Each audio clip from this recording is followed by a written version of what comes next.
lot of show tonight. My first guest this evening has been my lead-in since I began hosting late night. He's always been extremely kind and generous to me and my show. Please welcome a very good guy, the host of The Tonight Show, Jay Leno. Let's get him out here.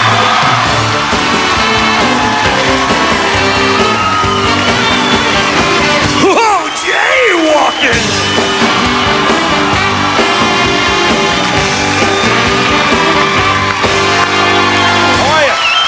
Good. Hello, gentlemen.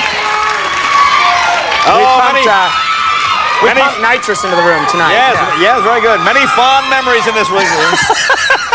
You actually, this is where, of course, Johnny did his show. Yes, yes. And then when you took over you subbed for Johnny. I subbed for Johnny. You were a guest host. First year, got my ass kicked by Dave in the studio every night. So nobody... Who remembers the past? Who remembers the past? But this must have fond memories when you started subbing for It does have for fond Johnny memories, Carson. because this is sort of where it all kind of happened.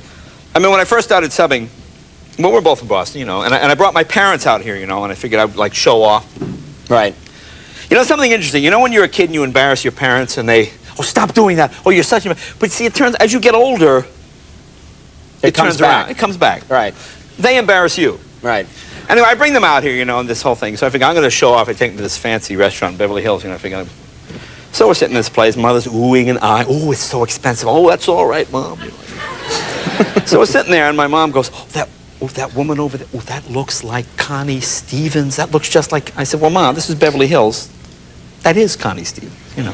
She goes, oh, I love Connie Stevens. Oh, she was so... Oh, I used to enjoy her so... I said, well, you want me to see if she'll come over? Oh, no, don't, please, don't. I said, Mom, I'm sure she's very nice. And I walk over, and I go, hi, Miss Stevens. Hi, my name's Jay, and Leno, I'm the guy that's filling in for Johnny, you know, blah, blah. And my mom is a huge fan. When you finish eating, any chance? She goes, well, I'll come over now. I go, well, you don't... Oh, no. And I said, the nicest woman, you know. So she comes over, and I go, Mom, this is Connie Stevens. My mother goes, Connie Stevens, whatever happened to you? I go, she's doing good, Ma. She's on cable. We don't get the cable where we are. No, Ma, she has a show. I don't know. I never heard about the show. I go, thank you, Connie. Thank you very much. Thank you. That's great. I remember before I got this show years ago, my mom came out to visit me, and a couple of booths down in the restaurant, Bruce Springsteen sitting there. Yeah. Big deal. Bruce Springsteen sitting there. My mom said, that's a celebrity that even she would know. Now, that's very good when your mom knows. Yeah. When my mom, well, he's so big, and so I said to my mom, if you want to go see Bruce Springsteen, the trick is you pretend you're going to the bathroom when you pass by. You kind of check him out. So she said, oh, okay. So she walks by, and she walks by Bruce Springsteen's booth, and it turns out it's in like a little cul-de-sac. There's no place to go. It's not on the way to the bathroom. And my mom walks by, and she goes like that, and then she goes, and Bruce Springsteen's like, huh? And she's just like completely trapped. Well, there you go. And then very fun to humiliate them. Well, at least she didn't go to the bathroom, and I think that's important. Yeah, she never went to the since. bathroom, it would have been bad. We've noticed you're right across the hall in right your across. studio. I also wanted. Isn't that fun? Because when we were a kid, shows are always right across the hall. Exactly. This was like the fun of show business. Yeah. We're filming across the hall. Go across the Every day I pass one of your amazing cars. You have this amazing car collection. I have a lot collection. of old cars. I don't like new cars. You can buy 100 old cars for the price of a new car. And they're beautiful. And they're really nice. Some are nice, and some are just old cars I've had for a long time. Like I have this one car, my '57 Buick, which I've had for like 25 years. And my wife and I have this, like every Sunday we'll like go get a slice of pizza, you know. Actually, this was in the studio too. It was like the first week I started doing the show, right? I said to my wife, let's go down to Santa Monica Boulevard, get a slice of pizza. You know, so we're driving along, I got the top down, you know, and I get down to Santa Monica, and it's all blocked off because the Gay Pride Parade is going on. I said, we can't get down there, the Gay Pride. My wife said, oh, we can't get through the Gay Pride. I said, how are we going to get there? Then a police officer says, I'm sorry, and he goes, hold, move, come on. Come here. I said, oh, see that, honey? Look at it, I'm in the Tonight Show a week. Thank you, officer. I'm just being, see that, honey? What do you think of that, man? So he pulls me into Santa Monica, and I notice in front of me is a Cadillac, like a '57 Cadillac with 3 drag queens on it. And behind me is another, like, 40s car with, like, this Marilyn Monroe guy, you know? And I realized the cop didn't recognize me. He just thought I was another old car in the Gay Pride Parade. You know, so now I'm in the parade, and I can't get out of the parade. Right. So we're waving along, and people are going, hey, Jay, thanks for coming out, man. Jay, we appreciate it. It's okay, thanks, Jay. I heard that about you. Yes.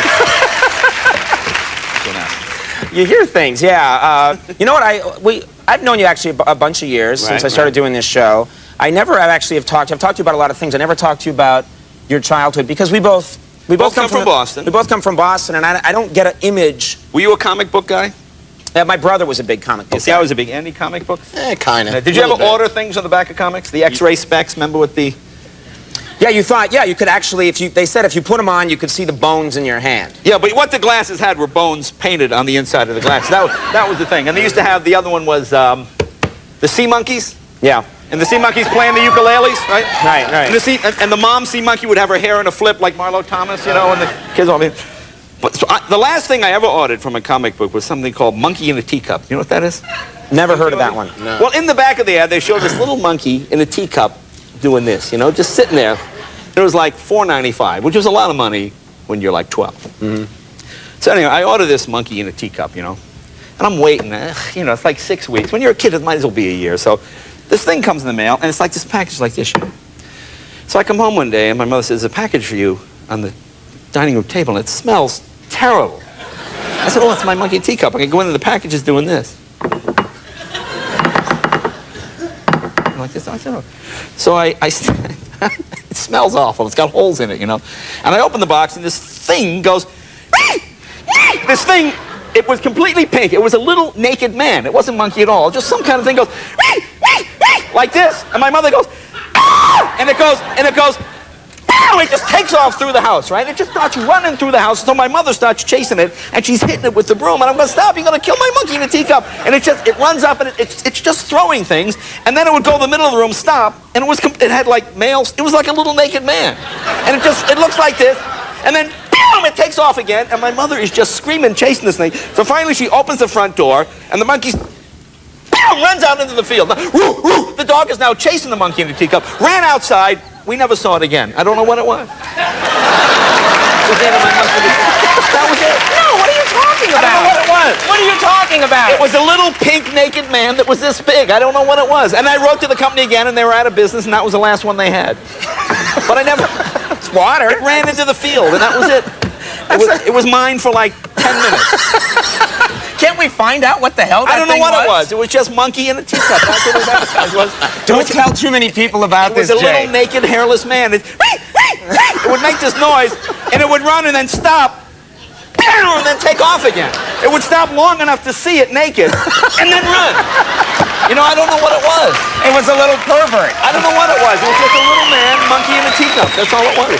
Don't tell anyone else this story. I've never told that story. No one tell anybody. No, it's a true story. Now, one thing I've noticed is that your show, The Tonight Show, is a big show. When I travel around the world, they show this thing. Travel around the world? When I travel around, I'm very...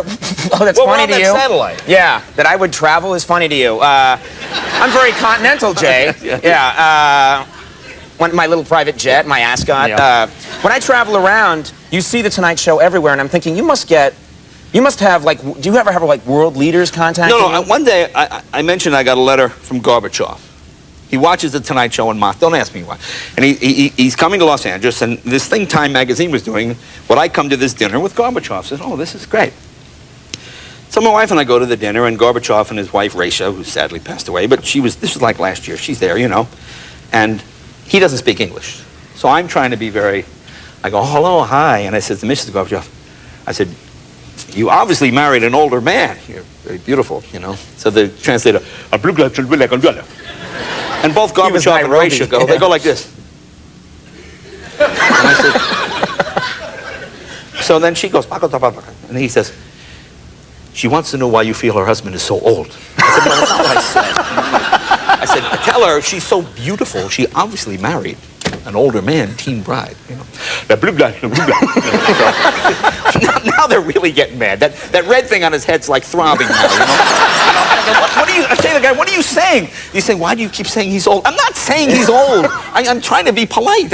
So anyway, so the whole dinner is like a nightmare dinner. Right. You know? So then Gorbachev's agent comes on me. Psst, what do you think? How'd Gorby do? I said, what do you mean, how'd he do? He said, he wants to come on the show. And I said, well, it's an honor, but he doesn't speak English.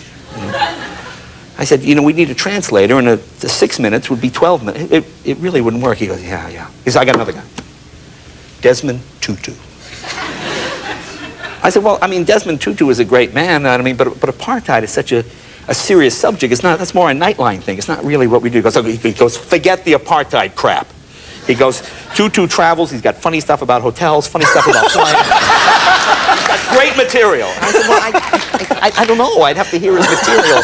I'm thinking, what am I doing? One of the great men of the world, the Nobel Prize. I got to hear his joke. I'm sorry. He wants us to do a stand-up hunk. Yeah, it's like a nightmare. Oh, yeah. Well, it was so, we asked, when we found out we were going to come to L.A., we asked, is it possible if you come over and say hi, because we know you're very busy. Oh, yeah. And, you got to get to the next gay pride parade. That's right. I have a gay pride parade coming up. You're a busy man. I have to apologize to world leaders. But you've always been really nice to me and to everybody here doing the show. What? No, he has. He's been nice to us. No, yeah, right. Yeah. Well, you do a very great nice show. to us. So check him out. Of course, The Tonight Show, like I have to mention it. Jay Leno, weeknights, 11:35. Thank you, Conan. NBC, Jay Leno. Thanks for doing it. We're back to Romaine Stamos. Stick around.